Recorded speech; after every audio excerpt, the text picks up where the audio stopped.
Dave Haye interview. All right, Dave. Standing Cool. Fucked everyone shit up there, didn't I? Ready? Owen Basson from behind the gloves.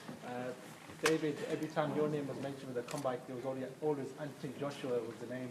Why Tony Bellew? Because Tony Bellew was actually willing to get in the ring with me. You know, you can scream and shout for all these other fighters. You know, there's a lot of fighters out there currently saying they want to fight me, but when it actually comes time to doing what the contract says and actually getting in the ring, they're not that brave. So, you know, for all of Tony Bellew's faults, he's actually here today. He's actually accepted the deal that's on the table, and he's going to get in the ring and fight. So I don't give the guy that much credit, but I've got to give him credit for putting himself actually on the line and doing something that he said he was going to do. As there's too many guys out there screaming and shouting, but when it really comes down to the crunch, they can't back it up. Then Tony mentioned you come back for the money. What's your response back to that? But is he fighting for free? Is he taking the fight for the money, or is he taking it for the glory? You know, I've been the heavyweight champion of the world in the past, and I want to be the heavyweight champion again.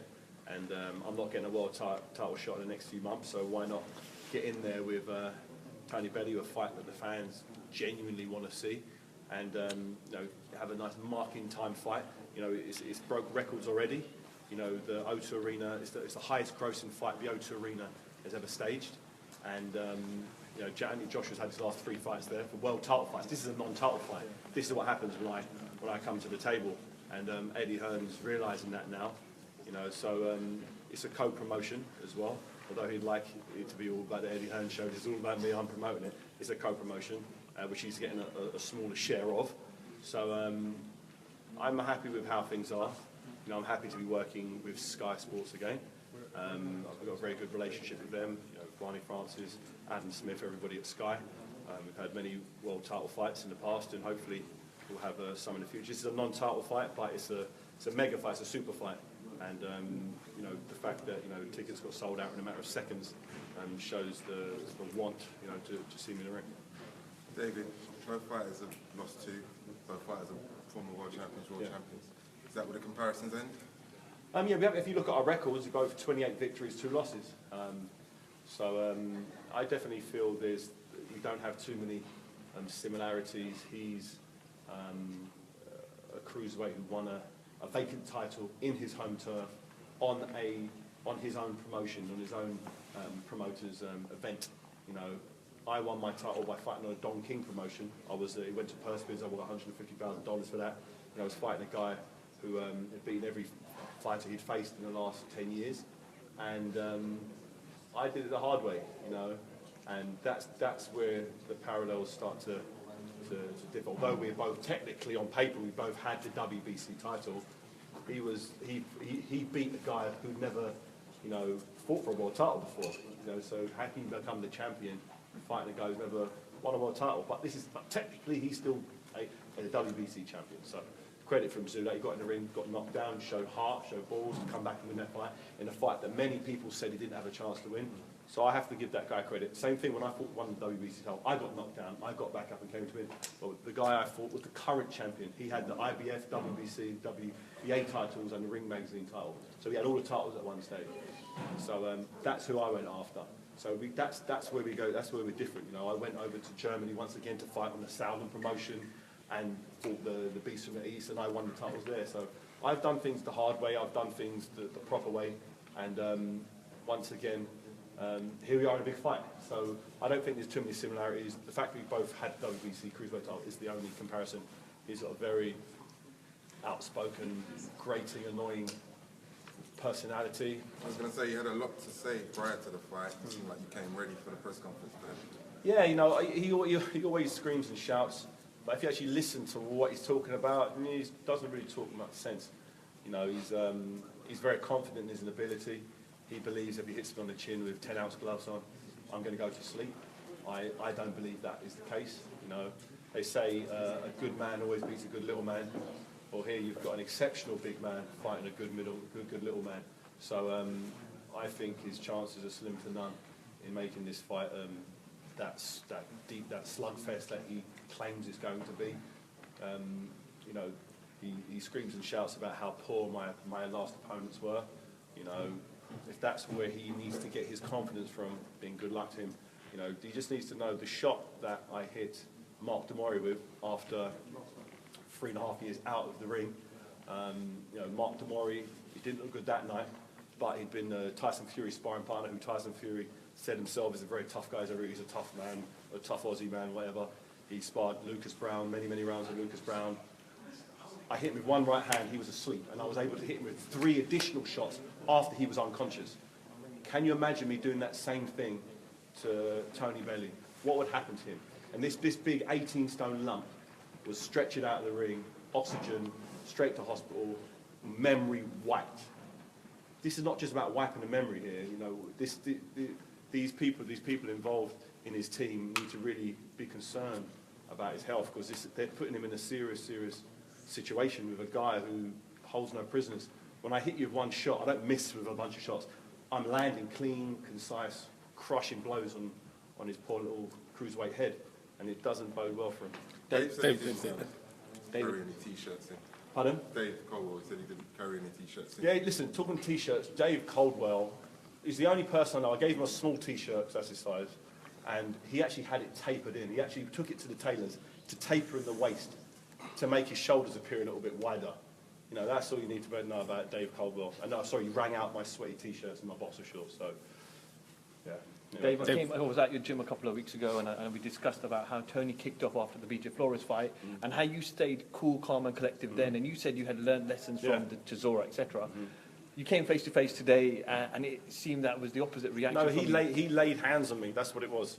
No, I was not going to do anything. I was there to do the face-to-face. He then gets into my space, which I really don't like. I don't like being in that position, because it's like, if it kicks off, it kicks off. And in hindsight, maybe we should have had a few more security between us. But I thought, you know, after all that's been said, you know, I know the British Boxing Board of Control won't be happy with that. They actually said, you know, keep it clean, guys. Don't, you know, kick off. But it wasn't that bad, to be honest. You know, he pushed me and I gave him a little kick around the ear. I think that's all it was. You know, there was no blood drawn, there was no tripods getting wielded.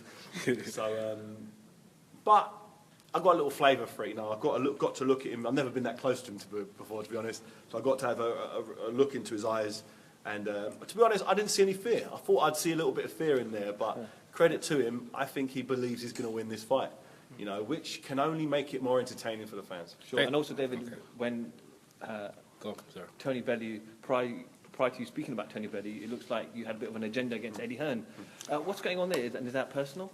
Not personal. I'm just sick of him constantly screaming and shouting.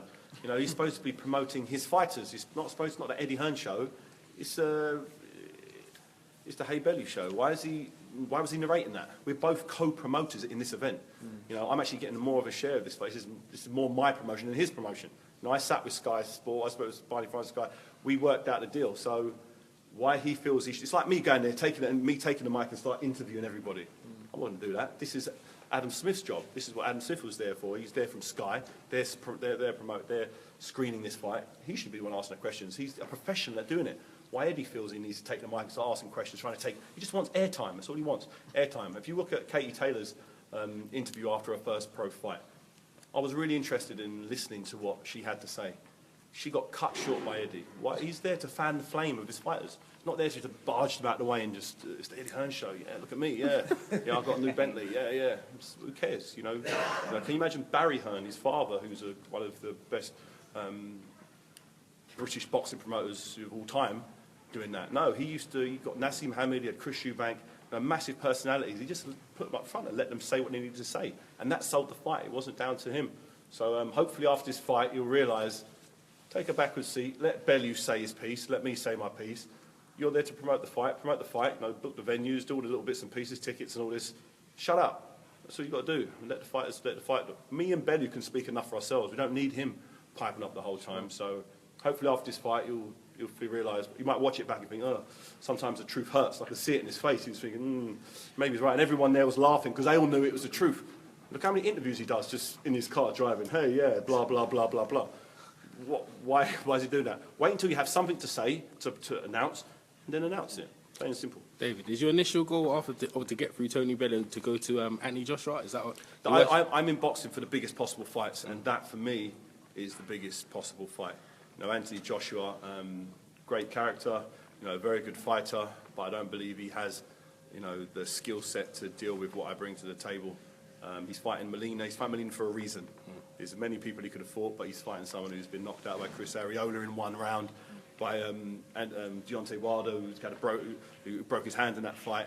So I think the time now is for him to step his game up, and I'm really happy if that fight with Klitschko gets made, because I believe it's a fight he'll win, and it will mean that he has another title to his existing IBF, which would, if and when I do fight him, it'll make the fight that much bigger. But you know, in an ideal world, if you ask any fight fan in the heavyweight division who do you want to see fight, they'll say myself and Anthony Joshua. So hopefully Sky, who've invested a hell of a lot of money into Anthony Joshua, I think they paid Charles Martin like £5 million or something to get that title. It's crazy money, but they bankrolled it because they knew there was money to be earned from it. Like now, they're going to be earning money from this Molina fight. Yeah.